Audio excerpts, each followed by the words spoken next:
Well, hello, everyone, and welcome to this episode of Let's Be Honest with Peter Kozodoy, the show that goes behind the scenes a little deeper than usual to help people understand that honesty matters and that it actually produces results. We are just in week 2, actually, of launching my new book, Honest to Greatness. And so far, feedback has just been absolutely phenomenal. And folks have been coming out of the woodwork to tell me that, Peter, surprisingly, you wrote a good book. And I don't know if that's a compliment or not. I'm going to go ahead and take it as one. Today, I have an incredible guest, Autumn Witt Boyd. Autumn, how are you today? Hi, fantastic. Thank you for having me, Peter. Oh, it's absolutely my pleasure. Autumn, take 3 to 4 minutes, tell everyone who you are, what you do, and what gets you inspired. Yeah, well, I am a lawyer, which sounds super boring, but nobody's perfect. It's okay. I have the privilege. I have my own law firm and have for about 5 years. And we work with online businesses who are doing really creative, innovative, fun things. So my background, I was a copyright attorney for many years, suing big companies, representing photographers, helping protect their copyrights in their images. I left that, and we'll talk about that more later. Left that job and started my own firm. And now we have a small but mighty team, and we support mostly online educators. So people who are making online courses, a lot of authors like you, Peter, some SaaS companies, apps, kind of anything. If content is at the center of their business, those are our favorite clients to work with. So they are energetic and fun, and we get to kind of see behind the scenes of what they're working on and support their businesses as they grow. Sorry, did you say law and then energetic and fun? Yeah, right? Yes. That's amazing. Absolutely. My father was a corporate lawyer, and I love my father dearly, but those are 2 words I would absolutely not use to describe the man. But it was funny. I was sitting here listening to you as you're talking about law, and I'm thinking to myself, this is more energy from a lawyer than I've ever. And then there you are, energetic and fun. I love that. Yes. So Autumn, take us to a time over your career, and it could be personal, business, or family, where you've had to get brutally honest with yourself as a leader in your own life. What was the situation? What did you do? And what happened next? Yeah. So as soon as I saw this question, one thing popped into my mind, which was back in 2014, I was still working at my last law firm job. I had twin babies who were at that time about 2 years old. We have twin boys. They're 8 now. They're enormous. But at that time, we were still very much in the weeds with these 2 little toddlers. My husband is an entrepreneur.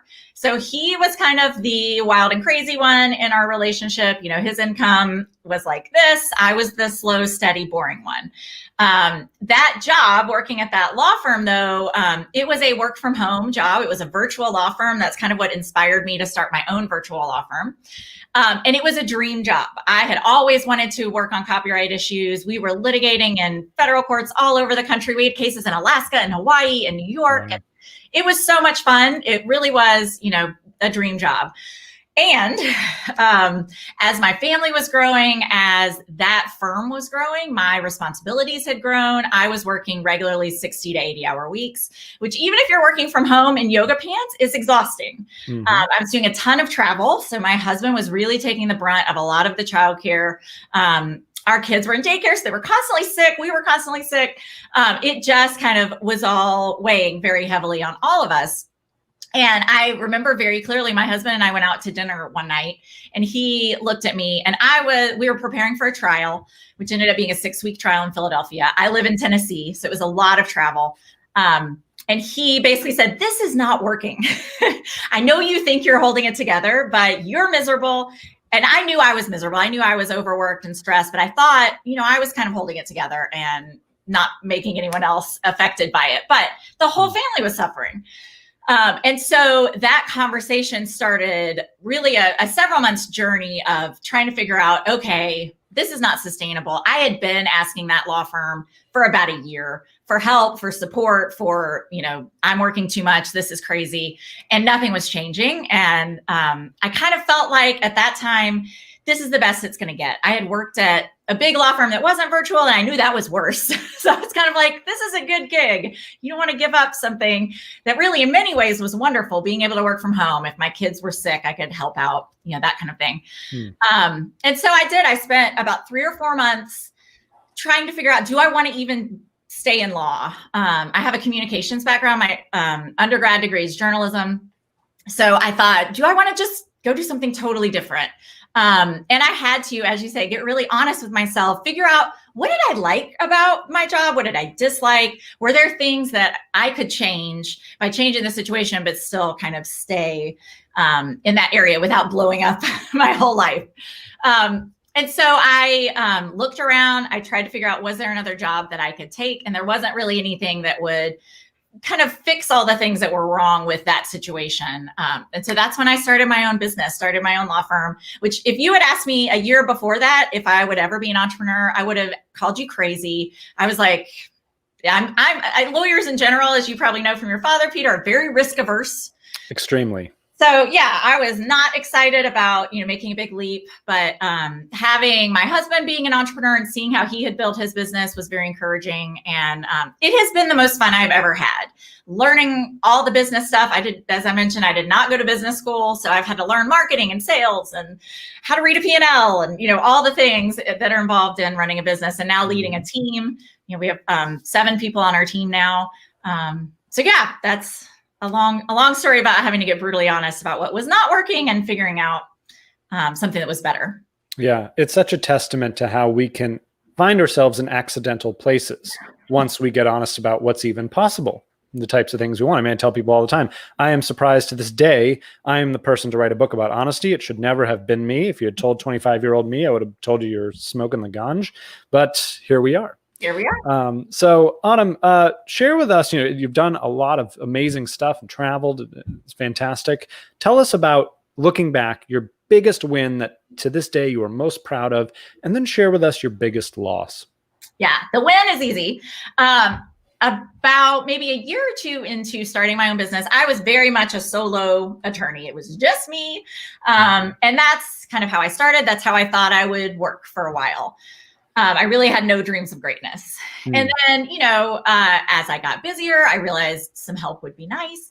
And so I started having this dream of creating what I called an all-girl band of, providing opportunities to people who are incredibly smart, incredibly talented, but the typical legal workforce doesn't have a great spot for them. So people like me who wanted flexibility, did not want to be tied to a desk, but are incredible hard workers, incredibly dedicated, will work, do whatever it takes to get things done.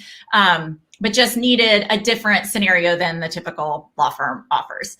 And so about a year ago, we had a firm retreat here in my office where I'm coming to you from. And I just looked around and I saw, like I said, we have a team of 7. It's all women. We are all moms but one. And I've kind of built this thing that I had this vision for of, providing really top-notch employment opportunities to this team. And we work together really well. It's fun. We enjoy each other's company. Everyone is helpful and cooperative. There's no drama. We don't put up with drama. So that's really, I feel like my biggest accomplishment has been building this team, putting this together. I have learned so many lessons. I've made a lot of mistakes along the way. Hiring has definitely been the hardest, and kind of leading the team has been something that's been the hardest to figure out for me. But when it works, it is just absolutely magic. So that's my biggest win. When I look at that team and, sitting in that room, I still get goosebumps just thinking about it. Because we're a virtual team, so we aren't all in the same room very often. Sure. But yeah, last year as part of our team retreat, I took everybody to the spa. We had a wonderful day together. And, that just felt like such a huge win to be able to provide that and amazing lead this team. Yeah. Biggest loss came a couple years earlier. And it was really, I look back, I see everything as kind of a lesson. I don't like to dwell on coulda, shoulda, woulda. But we went through a phase where I was figuring a lot of things out. I think we grew the team a little too quickly. The workload didn't really catch up. I had based my pricing on just me doing everything. And so we had some kind of profit margin issues that did not show up until I was paying other people to do the work. And all of a sudden we did a lot of flat fees that were not really, did not capture all of the time and labor that went into them. And so we hit some financial kind of, I don't know what to call them, roadblocks or hurdles that year. We also, my husband and I purchased this office that I'm standing in. It's a little condo. And so that was a big kind of cash outflow. And so we we obviously didn't close the doors or anything, but those were some tough months of trying to figure out how to right the ship. And running a business, it's not, well, I mean, even a small business, it feels a little bit like turning the Titanic to make big shifts, as nimble as we try to be.